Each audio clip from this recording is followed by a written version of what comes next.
नमस्कार मित्रांनो, मी स्वाती तोरसेकर एशा पृथ्वीमध्ये तुमचं स्वागत करते. खरं म्हणजे या चॅनेलवरती मी परदेशाशी संबंधित असलेले विषय घेत असते. परंतु महाराष्ट्रामध्ये एक खूप मोठी अ, उलथापालथ होऊन गेलेली आहे. परंतु तिच्यावरती जी काही मल्लीनाथी चाललेली होती, त्याचा निकाल सभापती राहुल नार्वेकर यांनी वाचून दाखवला. तो इंग्लिशमध्ये होता म्हणूनही त्याची टर उडवली गेली वगैरे वगैरे बऱ्याच गोष्टी तुम्ही वाचल्या असतील, बघितल्या असतील. आणि त्याच्यामधली एक जी गोष्ट आहे ती खरोखरच मला चकित करून गेली. त्याच्याबद्दल ही जी श्री राहुल नार्वेकर यांच्या समोर जी चौकशी करण्यात आली, त्या चौकशीमध्ये श्री महेश जेठमलानी हे वकील म्हणून तिथे येणारे जे कोणी विटनेसेस साक्षीदार होते, त्यांची उलट तपासणी घेत होते. म्हणजे अगदी उलट तपासणी कोर्टासारखी नाही, परंतु त्यांना प्रश्न विचारणं आणि त्यांच्याकडून खरं काय ते जाणून घेणं, आडवे-तिडवे प्रश्न विचारून तो खोटं कुठे बोलतोय, खरं कुठे बोलतोय, हे उघडं पाडण्यासाठी म्हणून जेठमलानी प्रयत्न करत होते. आणि या जेठमलानींनी राहुल नार्वेकर यांनी निर्णय दिल्यानंतर एक महत्वाचं ट्विट केलेलं आहे. त्या ट्विटमध्ये त्यांनी असं म्हटलंय, की शिवसेना पक्षातर्फे काही संशयित पण नाही, ते म्हणतायत बनावट कागदपत्र सादर केली गेली आणि ही बनावट कागदपत्र केवळ सभापतींसमोरच नाही, तर ती सुप्रीम कोर्टासमोर सुद्धा तशीच सबमिट केली गेलेली आहेत. आता हे जे मी वाचलं त्याच्यानंतर मला खरोखरच धक्का बसला, की एक मान्यताप्राप्त राजकीय पक्ष आहे आणि त्याचे नेते म्हणून श्री उद्धव ठाकरे हे स्वतः निदान 20 वर्ष तरी महाराष्ट्राच्या राजकीय जीवनामध्ये कार्यरत आहेत असं आपण बघितलेलं आहे. आणि इतक्या प्रदीर्घ अनुभवानंतर या अशा प्रकारची कागदपत्र खरोखरच त्यांच्या पक्षाकडून सादर केली जावीत का? हे अर्थातच जेठमलानी यांनी म्हटलेलं आहे. त्याच्यामुळे ते अंतिम सत्य आहे असं मी म्हणत नाही. परंतु त्याचे तपशील जे आहेत ते खरोखरच मला थक्क करून गेले. त्याच्याबद्दल बोलताना जेठमलानी यांनी सुनील प्रभू यांची जी उलट तपासणी घेतली म्हणा किंवा चौकशी दरम्यान त्यांना जे प्रश्न विचारले, त्याच्यात त्यांनी सुनील प्रभूंना असं विचारलं, की तुम्ही 21 जून रोजी एक बैठक झाली असं म्हणता आणि या बैठकीमध्ये श्री एकनाथ शिंदे यांना लीडर ऑफ ऑपोजिशन म्हणजे विरोधी पक्षनेता म्हणून त्यांची लीडर ऑफ ऑपोजिशन नाही, लीडर ऑफ द पार्टी म्हणून त्यांची जी नेमणूक केली गेलेली होती ती रद्द करून दुसऱ्या व्यक्तीला तिथे त्याची नेमणूक झाली असं तुम्ही जे म्हणताय, त्याच्या बाबतीमध्ये जे प्रश्न विचारले ते अतिशय रंजक आहेत मित्रांनो. आणि त्याच्यामध्ये जेठमलानी यांनी त्यांना दाखवून दिलं, की जे ओरिजिनल अटेंडन्स रजिस्टर म्हणून आमच्या समोर आणलं गेलेलं आहे, त्याच्यामध्ये आणि आमच्या समोर अगोदर देण्यात आलेली जी त्याची कॉपी आहे, ह्याच्यामध्ये अंतर कसं काय असू शकतं? आणि ही जी कॉपी सभापतीला दिली गेली, तीच सुप्रीम कोर्टालाही दिली गेली. आणि त्याच्यामधली जी तफावत आहे, त्या दोनांमधला फरक जो आहे, तो अतिशय महत्वाचा आहे. असं सांगितलं जातं, की ओरिजिनल जे आहे त्याच्यामध्ये 15 सह्या आहेत. तर जे कोर्टासमोर सादर केलं गेलेलं आहे त्याच्यामध्ये 17 सह्या आहेत असं म्हटलं गेलेलं आहे.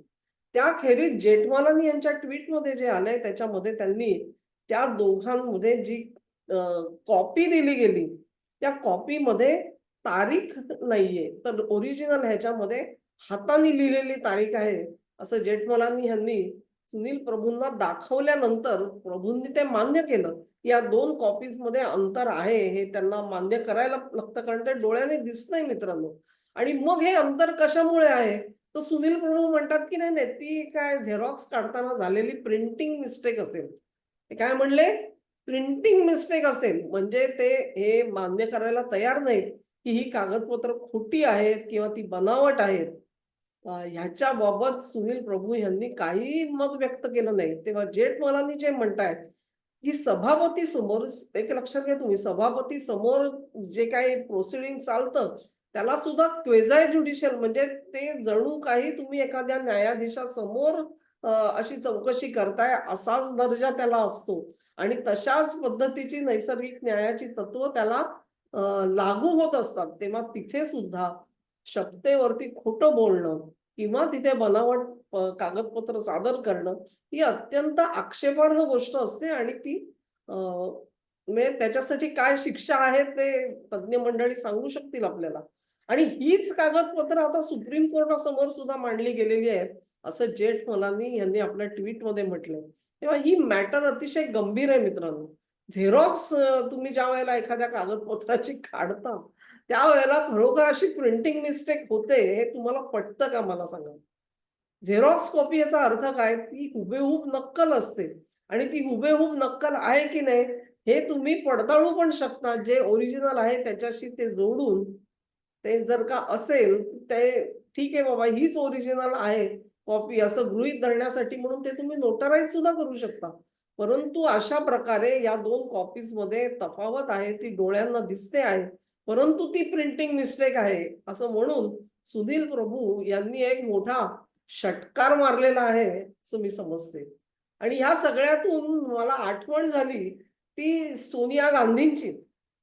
आपल्याला माहिती आहे की गेली काही वर्ष म्हणजे 19च्या निवडणुकीनंतर एक हेतुपुरस्सर असा निर्णय घेऊन शिवसेना ही युपीएच्या अंगणामध्ये जाऊन बसलेली होती आणि त्यांच्या सोबत त्यांनी सत्ता देखील स्थापन केली आणि ती 2 ते 2.5 वर्षामध्ये ते सरकार कोसळलं आणि त्यांच्याच पक्षातून एक गट बाहेर पडून एकनाथ शिंदे यांच्या नेतृत्वाखाली श्री फडणवीस यांच्या सोबत गेला आणि नवीन सरकार महाराष्ट्रामध्ये आलेलं आहे हे आपण सगळे जाणतो आहोत.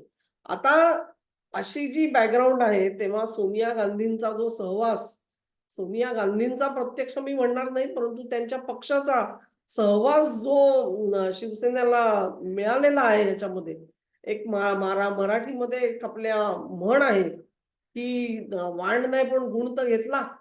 तेव्हा वाण तर घेतलं नसेल कदाचित परंतु गुण कुठून घेतला हा बनावट कागदपत्रांचा आणि असं बनावट काहीतरी ठोकून सांगण्याचा मिस्टेक आहे नंतर ती प्रिंटिंग मिस्टेक आहे म्हणण्याचा ह्याचं मला कुतूहल वाटलं.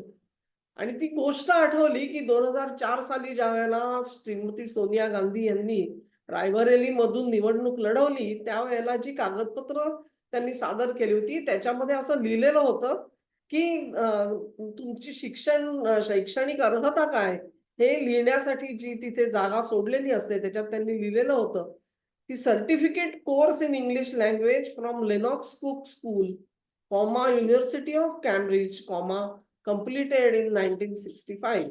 आता हा जो उल्लेख आहे तो उल्लेख बघितल्यानंतर त्यांचे राजकीय विरोधक डॉक्टर सुब्रमण्यम स्वामी यांनी त्याच्यावरती आक्षेप घेतला.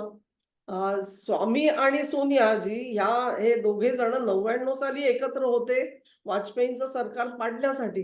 ते सरकार पाडल्यानंतर स्वामींना पंतप्रधान पद मिळावं असं पूर्व नियोजित एक त्यांचा प्लॅन होता परंतु सरकार पडल्यानंतर सोनियाजी त्याला तयार झाल्या नाहीत आणि म्हणून पुढचा बेत बारगळला आणि देशावरती मध्यावधी निवडणुका आलेल्या होत्या. ह्या सगळ्या अपमानाने व्यथित झालेले स्वामी यांनी खुद्द युनिव्हर्सिटी ऑफ कॅम्ब्रिजकडेच विचारणा केली की अशा नावाची कोणी विद्यार्थिनी तुमच्याकडे होती का? तेव्हा युनिव्हर्सिटी ऑफ कॅम्ब्रिजने त्यांना कळवलं की अशा नावाची कुठलीही विद्यार्थिनी आमच्याकडे नव्हती. ते पत्र घेऊन स्वामींनी लोकसभेचं जे सेक्रेटरिएट असतं त्यांना कळवलं की बघा माझ्याकडे हे असं कन्फर्मेशन आहे. तेव्हा ह्या व्यक्तींनी तुमच्या समोर खोटी माहिती सादर केलेली आहे आणि तुम्ही ज्या वेळेला कागदपत्र सादर करता निवडणुकीच्या आधी त्याच्यासोबत एक शपथपत्र जोडलेलं असतं. त्या शपथपत्रात लिहिलेलं असतं की जिथपर्यंत माझी माहिती मला माहिती आहे तिथपर्यंत मी जे लिहिलेलं आहे ते सत्य आहे हे मी शपथेवर सांगतो. आता अशा जर का तुम्ही लिहून दिलं असेल आणि तुम्ही युनिव्हर्सिटी ऑफ केम्ब्रिजच्या विद्यार्थिनी नव्हता तर मग तुम्ही हे लिहिलं कसं अशी विचारणा झाल्यानंतर सोनिया गांधींनी उत्तर दिलेलं होतं की नाही नाही नाही ती टायपोग्राफिकल एरर आहे, टायपिंग मिस्टेक झालेली आहे आणि ती मान्य करतो आम्ही ते युनिव्हर्सिटी ऑफ केम्ब्रिज असं लिहायला नको होतं तिकडे. असं त्यांचे जे कोणी असं म्हणतात की त्यांनी नेमलेले जे एजंट आहेत त्यांनी सेक्रेटरिएटला सांगितलं आणि त्यानंतर मग ते जे प्रकरण आहे ते गुंडाळलं गेलं असं स्वामींचं म्हणणं आहे.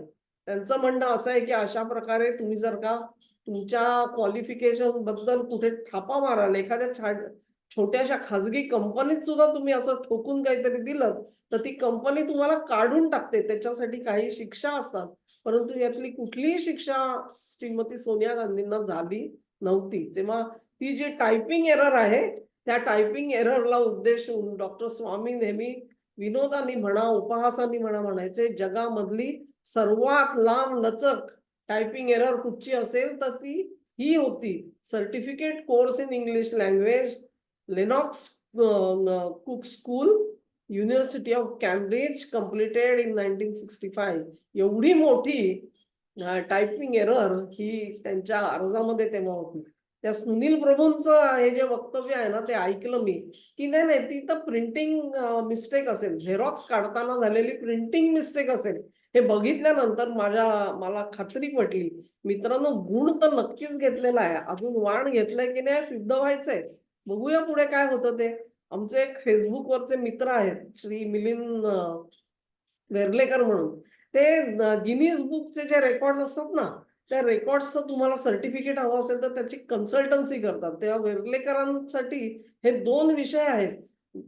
लांब लचक टायपिंग एरर, टायपोग्राफिकल एरर म्हणून त्यांनी एक विक्रम नोंदवून घ्यावा आणि तसाच ओरिजिनल कॉपी आणि त्याची झेरॉक्स कॉपी मारली तर त्याच्यामध्ये प्रिंटिंग मिस्टेक येते. हे सुनील प्रभूंचं जे म्हणणं आहे त्याचं सुद्धा एक गिनीज सर्टिफिकेट घेऊनच टाकावं असं मला 100% खात्री आहे मित्रांनो, याची मिळून जाईल. कारण शपथेवरती सांगितले नाही कोर्टात, हो काय साधीसुधी गोष्ट नाहीये. त्या सुनील प्रभू यांना माझ्या शुभेच्छा आहेत.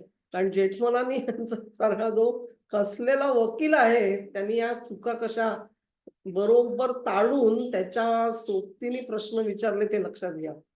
धन्यवाद मित्रांनो. हा व्हिडिओ असाच गंमत म्हणून बनवलेला आहे. तो तुम्हाला आवडला असेल अशी आशा करते.